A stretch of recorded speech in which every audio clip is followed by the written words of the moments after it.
In 1941, Viktor Frankl received something that most Jewish people in Vienna could only have dreamed of: a visa to emigrate to the United States. He had been offered a prestigious position at a major American institution, and the paperwork was in order. He had a path out. What he did with that path is one of the most revealing facts about the man who would eventually write some of the most influential pages in the history of psychology. Frankl deliberated. He walked back and forth beneath the pressure of a decision that contained no clean answer. On one side was the visa, safety, professional opportunity, a future. On the other side were his parents, Gabriel and Elsa Frankl, elderly, frail, not candidates for emigration. They would remain in Vienna regardless of what he decided. And Vienna in 1941 was a city from which the darkness was advancing with increasing speed and certainty. Frankl describes looking for a sign.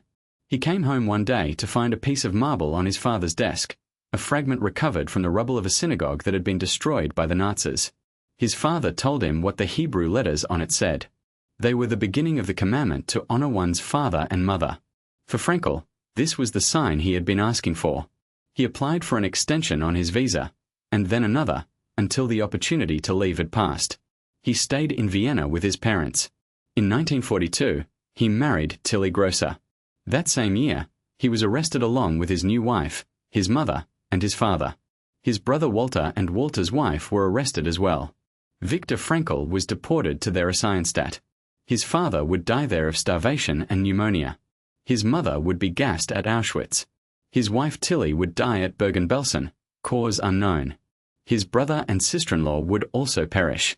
Of his immediate family, only Viktor and his sister Stella, who had managed to emigrate to Australia, survived.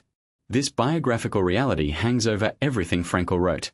He did not develop his ideas about meaning and suffering from behind a desk. He lived them under conditions designed to strip meaning away entirely. And the decision to stay, made in freedom, made at cost, was the decision that put him in a position to have those experiences. Why does this decision matter philosophically? Because it is easy to teach what Frankl taught from a position of safety. It is easy to write about meaning and responsibility and the courage to face what life asks of us when what life is asking is not particularly frightening. Frankl's decision to stay rather than flee was made at a moment when the stakes were clear and the risk was real. He chose his parents over his safety. He chose responsibility over self-preservation. He chose a meaning, being present for those who needed him, over a comfortable future. Frankl himself was careful not to sentimentalize this choice in retrospect. He did not claim that it was obviously right or that it turned out well. His parents died. His wife died. Nothing about the outcome vindicates the choice in the simple calculus of consequences. What the choice reveals is something different, the kind of person Frankl was, and the kind of logic he operated by. For him, the question was not what will keep me safest, but what does this moment ask of me? The answer, in 1941, was to stay. This is a direct expression of one of logotherapy's central insights, that meaning is discovered by asking what life is asking of you, not what you are asking of life. Frankl was not asking life to provide him with safety and opportunity.